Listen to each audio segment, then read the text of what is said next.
ओम सच्चिदानंद रूपाय विश्वोत्पत्त्यादिहेतवे तापत्रय विनाशाय गोविंदाय नमो नमः।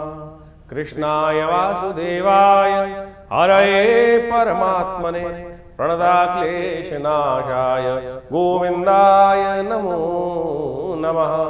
नमस्कार, स्वागत है आपका आचार्य वाणी में। मैं आचार्य डॉक्टर विक्रमादित्य आपके साथ हूँ। आज का विषय हमारा है मकर राशि वालों के लिए अगस्त के मध्यकाल में ग्रहों का योगायोग क्या कह रहा है। ग्रहों का जिस प्रकार का योगायोग बन रहा है मकर राशि वालों के लिए विशेष तौर पर समझ लेना चाहिए। शनि मंगल का टकराव आपकी राशि में पूरी तरह से विद्यमान हो गया है और जिस प्रकार से अगस्त के मध्यकाल में ग्रहों का परिवर्तन दिखा रहा है, चाहे वो बुध का मार्गी होना है, सूर्य का परिवर्तन करना है, या विभिन्न ग्रहों के योगायोग जो बनने वाले हैं, या विभिन्न योग ऐसे आने वाले हैं जो आपके लिए एक छोटा सा रास्ता दे सकते हैं जिससे आप अपनी किस्मत को बदलने की राह को पकड़ सकते हैं। जन्माष्टमी का उत्सव है, संक्रांति का उत्सव है, इन सबके विभिन्न प्रभाव आपकी राशि में किस प्रकार के रहेंगे। और सबसे बड़ा मंगल शनि का टकराव जो होने वाला है वो भी रहेगा और एक सबसे बड़ा परिवर्तन होने वाला है बनाए और शुक्र का योगायोग होने वाला है, महालक्ष्मी योग बनने वाला है। कैसे आपके लिए ये योग आपको लाभ देने के योग बनाएगा, कैसे आपकी किस्मत को बदलने की राह पर आपको डाल सकता है, इन ग्रहों का प्रभाव सही से समझ लीजिए। विशेष तौर पर यदि हम समझें तो जो अगस्त का मध्यकाल है आपकी राशि के दृष्टिकोण से करीब करीब 70% अच्छे लाभ आपको देने के योग बनाता दिखाई दे रहा है। इस समय में आपको कुछ खास हिदायतों की ज़रूरत रहेगी। यदि आप उन चीज़ों को समझकर अपने जीवन में आगे बढ़ने का प्रयास करेंगे, चलने का प्रयास करेंगे, तो बहुत सारी चीज़ों को आप अच्छा कर सकते हैं। सबसे पहले हम बात कर लेते हैं 11 तारीख की। 11 तारीख को सोमवार का दिवस, द्वितीया तिथि है। भाद्रपद मास के कृष्ण पक्ष की द्वितीया तिथि इस दिन पड़ रही है और ग्रहों के दृष्टिकोण से देखें तो बहुत बड़ा परिवर्तन हो रहा है। उस दिन बुद्ध महाराज कई दिनों से वक्री चल रहे थे, अभी उदय होकर चुके हैं और वो मार्गी होने का योग बना रहे हैं। ये मार्गी भी होंगे और साथ साथ इस दिन गजकेसरी योग भी आपकी राशि में बनकर तैयार हो रहा है, जो आपकी राशि में जितने आप सरल होकर काम करने का प्रयास करोगे उतना ज़्यादा आपको लाभ देने के योग बना रहा है। इस वक्त थोड़ा एक बात ध्यान देने की ज़रूरत है, चीज़ों को थोड़ा एक्टिवली काम करने की ज़रूरत है। चीज़ों में विचार ज़्यादा हो रहा है और कहीं ना कहीं मन को तोड़ने के, हतोत्साहित होने के कार्य चल रहे हैं। संसार या समाज या समय ऐसा कहें कि आपके लिए इन दिनों थोड़ा सा स्थिति ऐसी बना रहा है कि आपकी जो रिजल्ट्स को कम करने का प्रयास कर रहा है, भाग्य से रास्ते कम मिलने के योग बनते दिखाई दे रहे हैं। उसके लिए आपको खास तौर पर ध्यान देने की ज़रूरत है। आशीर्वाद की ज़रूरत है, माता पिता को प्रसन्न करें, उनका आशीर्वाद दें। यदि आपके माता पिता हैं तो उनका आशीर्वाद दें, नहीं तो उनके लिए तर्पण कर कार्य करने का प्रयास करें। जीवन में रास्ता बन सकता है। इस वक्त जो ग्रहों का योगायोग है, चंद्र राहु की युति आपकी राशि में चल रही है, तो कोशिश ये करें आपकी राशि के दृष्टिकोण से यदि आप गौ सेवा कर सकें तो बहुत अच्छा रहेगा। 12 तारीख की यदि हम बात करें, मंगलवार का दिन है। इस दिन तृतीया तिथि का विद्यमान योग बन रहा है। ग्रहों का परिवर्तन का योग बना ही जो बुध है वो मार्गी होकर आपकी राशि में आगे बढ़ने का रास्ता बनाए और बुध इन दिनों आपकी राशि में मार्गी जब होकर बैठ गए हैं तो चीज़ों को सही करने में आपका रास्ता बन सकता है। चीज़ों को अच्छे से जो ऑर्गेनाइज करना है उसके लिए आपके लिए बुध बहुत बढ़िया तरह से आपकी हेल्प करने का योग बना रहे हैं। गणेश चतुर्थी है इस दिन, हो सके तो भगवान गणेश का, हनुमान जी को सिंदूर चढ़ाने का आपको प्रयास करना चाहिए और ये सिंदूर आपके लिए बहुत विशेष तौर पर लाभ देने के योग बना सकता है। थोड़ा सा 2 चुटकी सिंदूर हनुमान जी को अर्पित करना, गणेश जी को अर्पित करना आपके लिए कई प्रकार के विघ्नों को दूर करने का रास्ता बनाएगा। बात कर लेते हैं इस वक्त 13 तारीख की। 13 तारीख बुधवार का दिन, चतुर्थी तिथि उदया तिथि है, पंचमी तिथि क्षय हो रही है, तो नए कार्यों को आरंभ करने से बचना चाहिए क्योंकि रिक्ता तिथि और क्षय तिथि का योग जो हो रहा है वो कहीं ना कहीं नए कार्यों की तरफ आगे बढ़ने से व्यक्ति को रोकता है, विघ्न जीवन में उपस्थित करने के योग देता है। लेकिन आपकी राशि के दृष्टिकोण से ग्रहों का योग बन रहा है वो भी समझ लीजिए, वो आपके लिए खास तौर पर स्वार्थी बनने से, सेवा कार्य से बचकर, टाइम को बेकार जो स्वार्थी लोग हैं उनसे बचते हुए कार्य करने की ज़रूरत है। नहीं तो लोग आपको बरगलाएंगे और चीज़ें अपने पक्ष में कर लेंगे और आपके हाथ में कहीं ना कहीं शून्य ही प्राप्त होने के योग बन सकते हैं। इसलिए ध्यान रखते हुए कार्य करना बहुत ज़रूरी है आपकी राशि के दृष्टिकोण से। इस दिन सबसे अच्छा होगा कि भगवान गणेश के मंदिर में जाकर दूर्वा भगवान को अर्पित करें, या एक काम और कर सकते हैं, भगवान शंकर के मंदिर में दही अर्पित करने से भी आपके लिए कष्टों को निवारण करने का योग बन सकता है। बुद्ध का मंत्र, गणेश जी का मंत्र जप करना भी आपके लिए शुभ रहेगा। 14 तारीख बृहस्पतिवार का अवसर, षष्ठी तिथि इस दिन विद्यमान है और ग्रह नक्षत्रों के दृष्टिकोण से यदि हम समझें तो ग्रहों का परिवर्तन का योग बन रहा है और ये परिवर्तन आपके लिए अंदर एक विशेष लाभ देने की योग बनाता दिखाई देगा। इस दिन ग्रहों का यदि योगा योग आप समझने का प्रयास करें तो चीज़ें आपके लिए अनुकूल रहेंगी, लेकिन ध्यान रखना इन दिनों थोड़ा स्वास्थ्य के मामले में थोड़ा समस्याएं उत्पन्न करने के योग बृहस्पति लगातार बनाता दिखाई दे रहा है।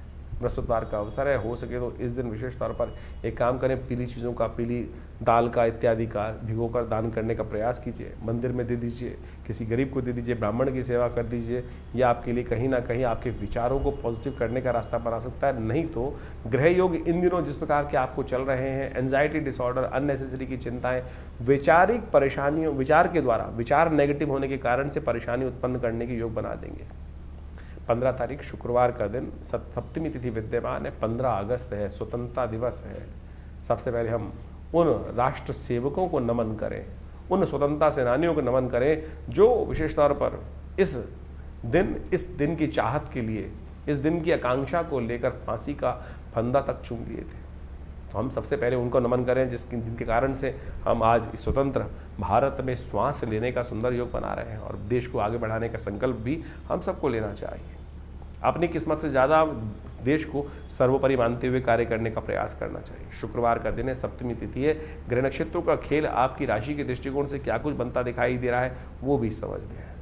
आपकी राशि के दृष्टिकोण से ग्रह दिखा रहे हैं कहीं ना कहीं कई मामलों में सुख प्राप्त करने के योग बनते दिखाई देंगे। समय आपकी राशि के दृष्टिकोण से कुछ अच्छा दिखाई दे रहा है, लेकिन ध्यान रखना बेकार के तफरीबाजी से बचने का प्रयास करना चाहिए। राहु इन दिनों अननेसेसरी के लिए कहीं ना कहीं कई मामलों में कुछ विघ्न उपस्थित करते दिखाई देंगे। अननेसेसरी के छोटे छोटे मामलों में कुछ विवाद उत्पन्न होने के योग बन सकते हैं। जो भी कार्य करें जल्दबाजी में ना करें, विचार को करने के बाद विचार को तवज्जो देने का प्रयास करें, क्योंकि सूर्य इन दिनों अननेसेसरी थोड़े एग्रेसिव हो रहे हैं आपकी राशि के दृष्टिकोण से, और छोटी छोटी बातों में रुष्ट ज़्यादा हो सकते हैं। उनको शांत करने का आपको प्रयास करना चाहिए। पीली चीज़ों का दान करना, गौ सेवा करना आपके लिए अच्छा रहेगा।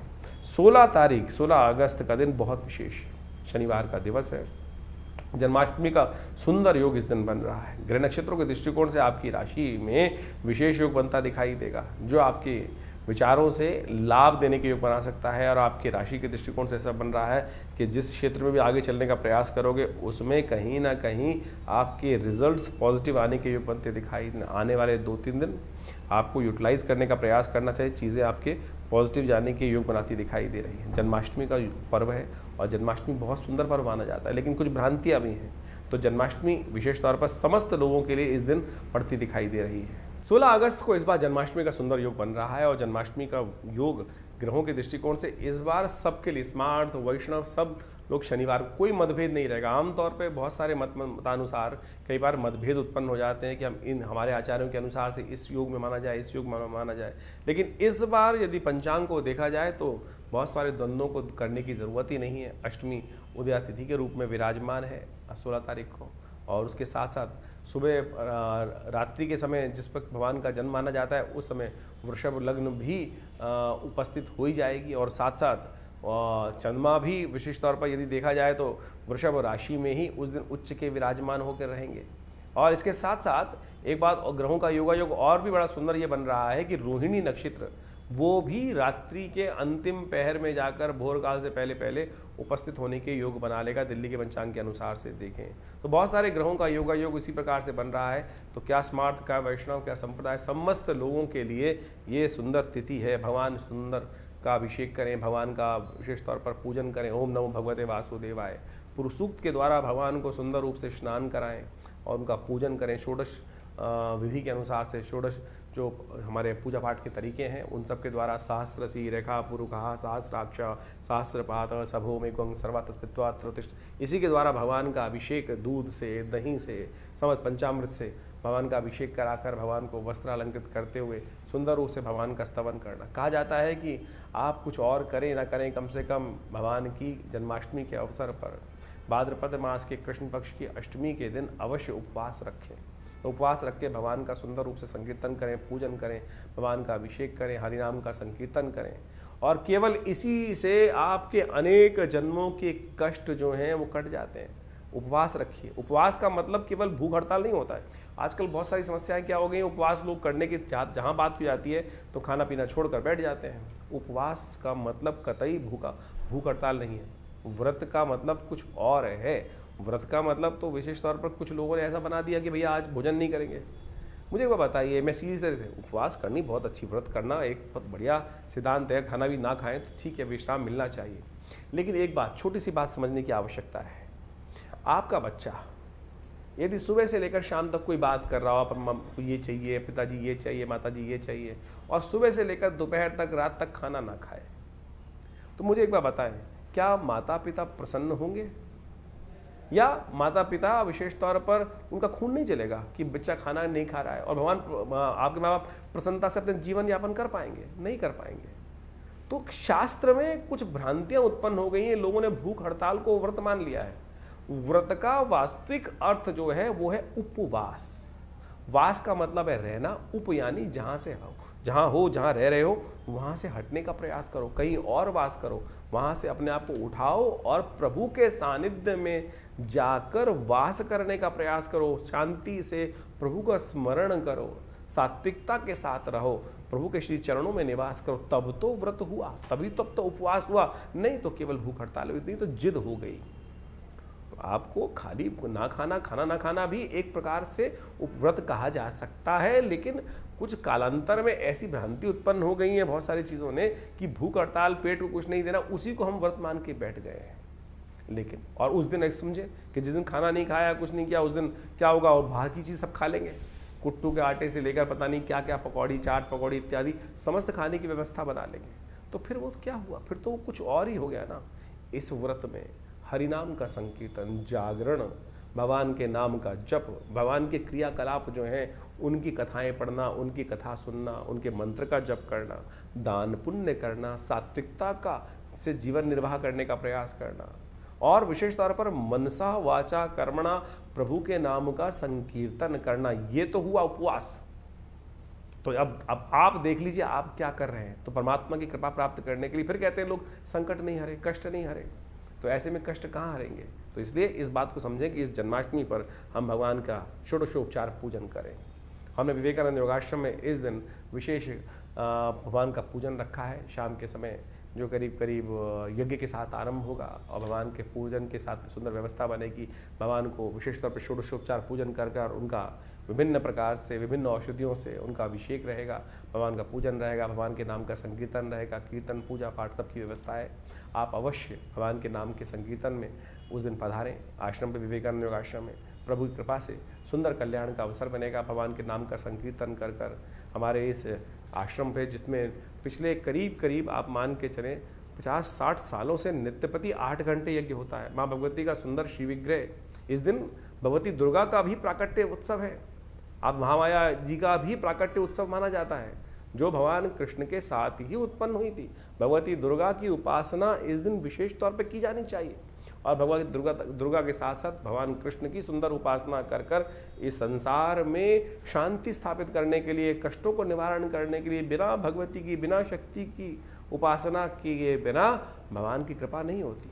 तो इसलिए सुंदर रूप से आप अपने कार्यक्रमों में, यज्ञ में सम्मिलित हों। भगवान के नाम के संकीर्तन में हम विशेष रूप से कार्यक्रम रख रहे हैं, तो आप अवश्य अपना स्थान आरक्षित कर इस कार्यक्रम में सम्मिलित हो सकते हैं। तो ये जन्माष्टमी का सुंदर पर्व आपकी राशि के दृष्टिकोण से जो पड़ रहा है, मकर राशि वालों, इसको विशेष तौर पर और समझने का प्रयास करें।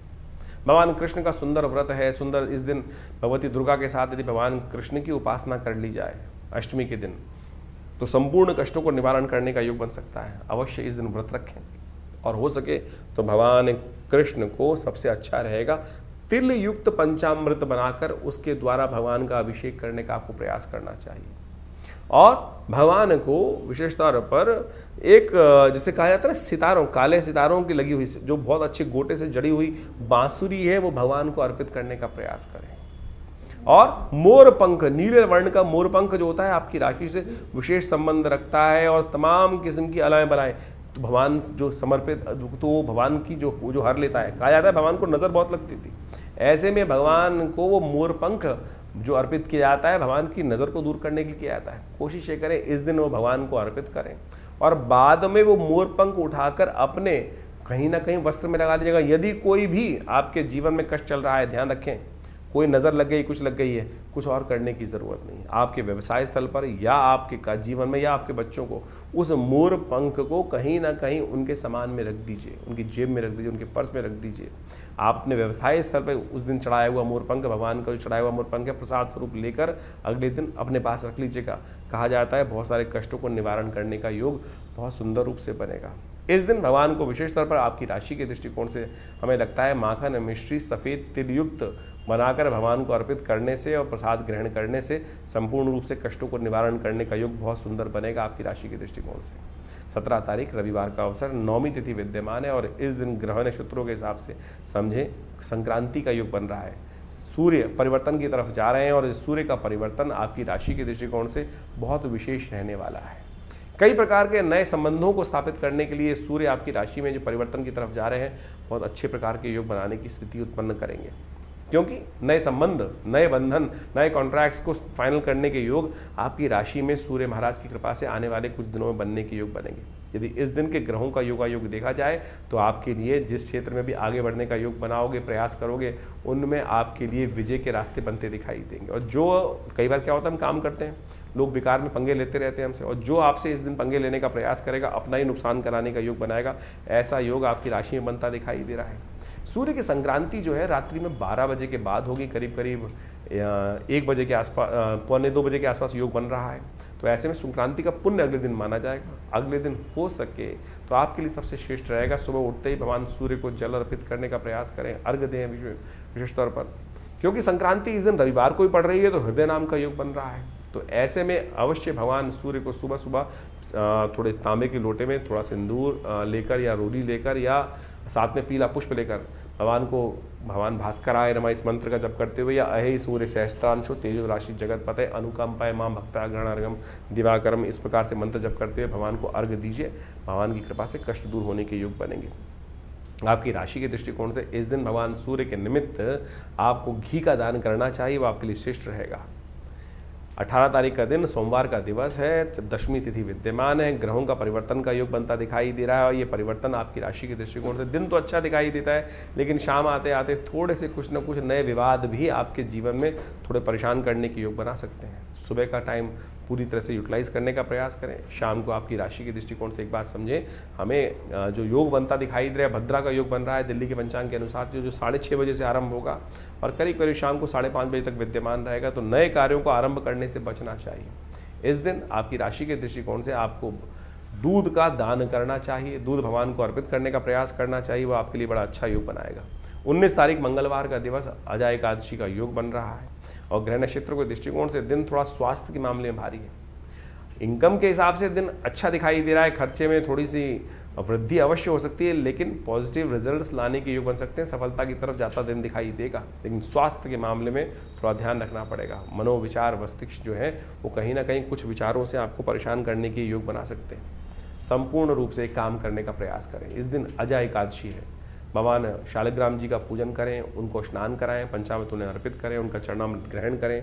कहा जाता है ना, अकाल मृत्यु हरणम सर्वव्याधि विनाशनम विष्णु पादोत्कम पित्वा पुनर्जन्म न विद्यते। इसलिए अजय एकादशी का सुंदर उपयोग करते हुए भगवान का स्तवन करें, कल्याण होगा। 20 तारीख का दिन बुधवार का दिन है, द्वादशी तिथि विद्यमान है और ग्रह नक्षत्र के दृष्टिकोण से दिन थोड़ा भारी है, लेकिन शाम आते आते कुछ ना कुछ पॉजिटिव नया उम्मीद जागने के योग भी बनते दिखाई देंगे, कुछ पॉजिटिव रिजल्ट्स आने के योग बनेंगे। इस दिन ग्रहों का उपचार करने के लिए आपको गौवत्स का पूजन करना चाहिए, गाय के बछड़े को कुछ अपने श्रद्धा के अनुसार से, सामर्थ्य के अनुसार से कुछ ना कुछ खिलाने का प्रयास करना चाहिए। बुद्ध प्रदोष भी है इस दिन।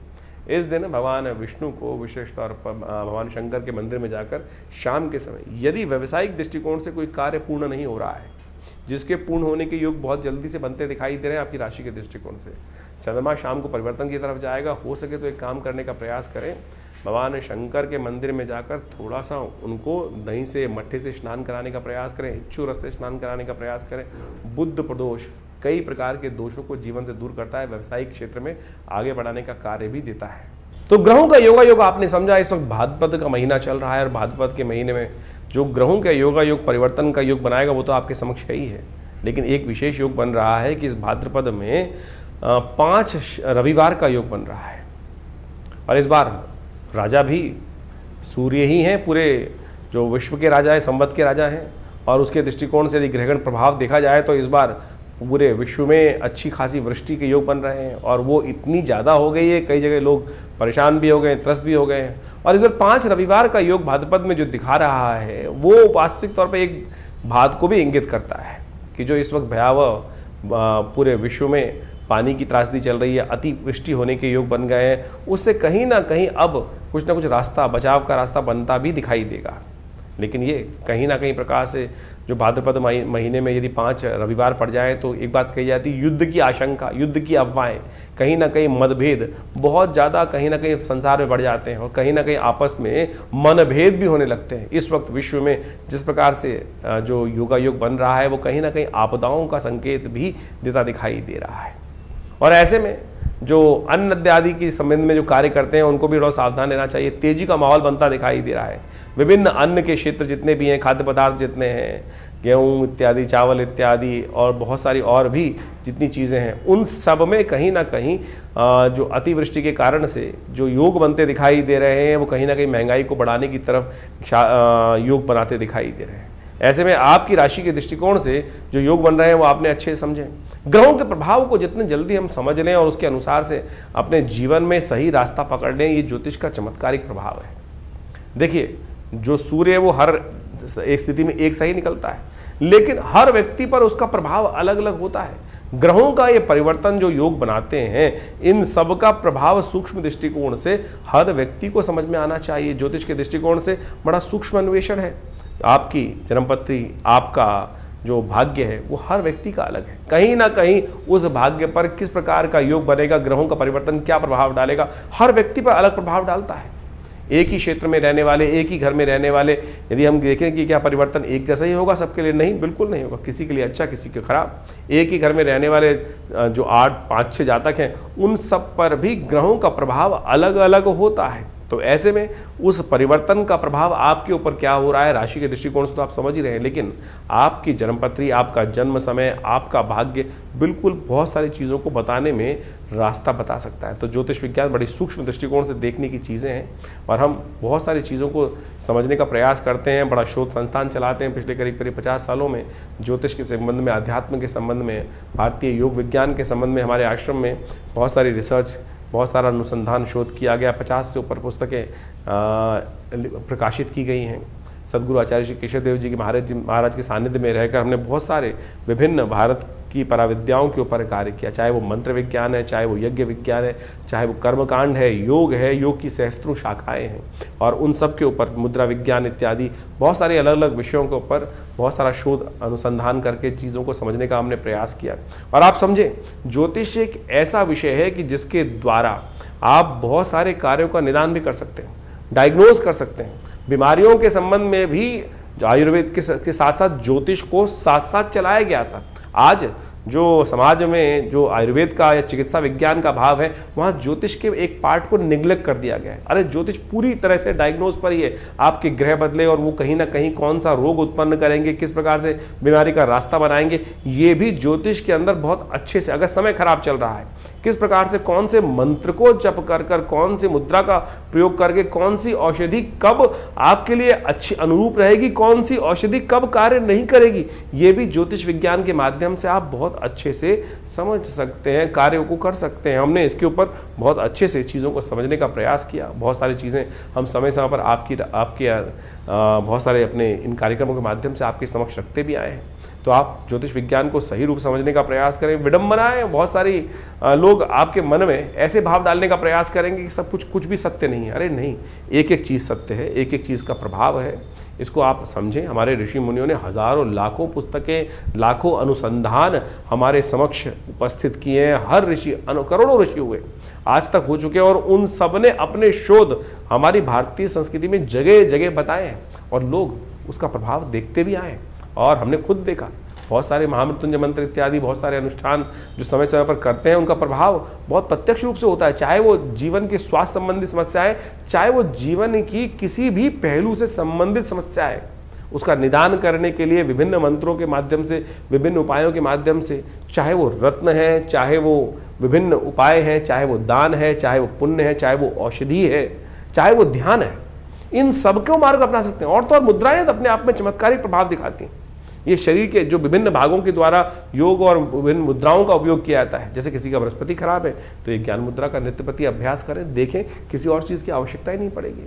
शनि यदि खराब चल रहा है, शनि का दुष्प्रभाव बहुत ज़्यादा जीवन में हो रहा है, तो यदि नेगेटिव प्रभाव है तो इसको इस मुद्रा के द्वारा, शून्य मुद्रा का उपयोग करते हुए, शनि की मुद्रा का उपयोग करते हुए यदि मंत्र जप किया जाए, कुछ भी उसका नित्य प्रति इस मुद्रा का अभ्यास किया जाए, तो उससे भी बहुत ज़बरदस्त प्रकार से आपकी समस्याओं को ठीक करने में रास्ते मिलते हैं। तो ऐसे बहुत सारी चीज़ें हैं, बहुत सारे मार्ग हैं जिनको आप समझेंगे तो बहुत अच्छे से रास्ता बनता दिखाई देगा, कष्टों को निवारण करने का योग बनता दिखाई देगा। और इन सब चीज़ों को हमें अच्छे से समझ लेना चाहिए। बहुत सारे लोग, ये कहानियाँ नहीं है, पुराण इत्यादि में जो रहस्य बताए गए हैं वो कतई किसी प्रकार भी कहानियाँ नहीं है, लेकिन उनके पीछे उसका आदि भौतिक आदि दैविक रहस्य छुपा हुआ है। उन रहस्यों को हमको समझना चाहिए। अभी सावन का महीना समाप्त हुआ, सावन में भगवान का जैसे रुद्राभिषेक करते हैं, रुद्राभिषेक करते हुए भगवान पर विभिन्न प्रकार से भगवान को स्नान कराया जाता है, कभी दूध से, कभी दही से, कभी भस्म से। भगवान के ऊपर बिलपत्र चढ़ाए जाते हैं, दूर्वा चढ़ाई जाती है, भंग चढ़ाई जाती है, और तो और वो आक के पत्ते चढ़ाए जाते हैं, धतूरे के पत्ते चढ़ाए जाते हैं। यदि इनको वैज्ञानिक तौर पे आप देखने का प्रयास करेंगे तो इन सब के माध्यम से आप समझे, घास को चढ़ाकर भगवान के ऊपर चढ़ाने का कारण क्या है? उसका मंत्र है कांडात कांडात प्रोहंती। भगवान के ऊपर चढ़ाते हुए इस मंत्र को कहा जाता है। औषध विज्ञान के अनुसार से आपके जो बहुत सारी बीमारी को ठीक करने के लिए, पेट संबंधी बीमारियों को ठीक करने के लिए ये बहुत दिव्य औषधि है। जो घास के ऊपर 3 जो अंकुर, दिर्वा अंकुर होते हैं, कहा जाता है गणेश जी एक बार बीमार हो गए थे और ऋषियों ने 108 दूर्वा अंकुर अभिमंत्रित कर कर गणेश जी को दिए, उससे उनको स्वास्थ्य में लाभ प्राप्त हुआ। इसी प्रकार से विभिन्न जो चीज़ें हमारे क्रियाकलाप कर्मकांड के सिद्धांत से भारतीय संस्कृति में बताई गई हैं, पुराण इत्यादि में चीज़ों में बताए गए हैं, वो सब के सब क्रियाकलाप बहुत रहस्यपूर्ण है, परम वैज्ञानिक है। औषधीय दृष्टिकोण से भी उसको अच्छे से समझा जा सकता है। तो आप इन सब को समझें। हम समय समय पर आपकी राशि के दृष्टिकोण से बहुत सारी चीज़ें बताते हैं, लेकिन जन्मपत्री भी उसका बहुत विशद विषय है और वृहद विषय है। साथ साथ आपके हाथ की रेखाएं, मस्तिष्क की रेखाएं और ये सब का सब शरीर की जो विभिन्न आकृति विज्ञान है, वो ज्योतिष के अनुसार समुद्र शास्त्र के माध्यम से इन सब रहस्यों को अच्छे से समझकर हम जीवन में उत्थान की तरफ आगे चलें। और भारतीय संस्कृति परम बहुत सुंदर रूप से उपस्थित किए गए इन सब रहस्यों को, तो आप यदि इन सब चीज़ों को समझेंगे तो बहुत बढ़िया आपके लिए बहुत सारे विषयों को अच्छे से हम बताएंगे। आश्रम से द्वारा जो प्रकाशित पुस्तकें हैं वो आप हमारी वेबसाइट पे जाके देख सकते हैं। mudrasforhealing.com वेबसाइट है हमारी, acharyavickramaditya.com वेबसाइट है हमारी, vivekanandnaturecure.com ये भी हमारे आश्रम की ही वेबसाइट है। और यहाँ पर हमारे आश्रम की समस्त गतिविधियों को समय समय पर हम बताते रहते हैं। बहुत सारे विभिन्न कार्यक्रम आश्रम पे समय समय पर चलते रहते हैं और इन सब विषयों को आप अच्छे से समझकर और इन सब से आश्रम से जुड़ें।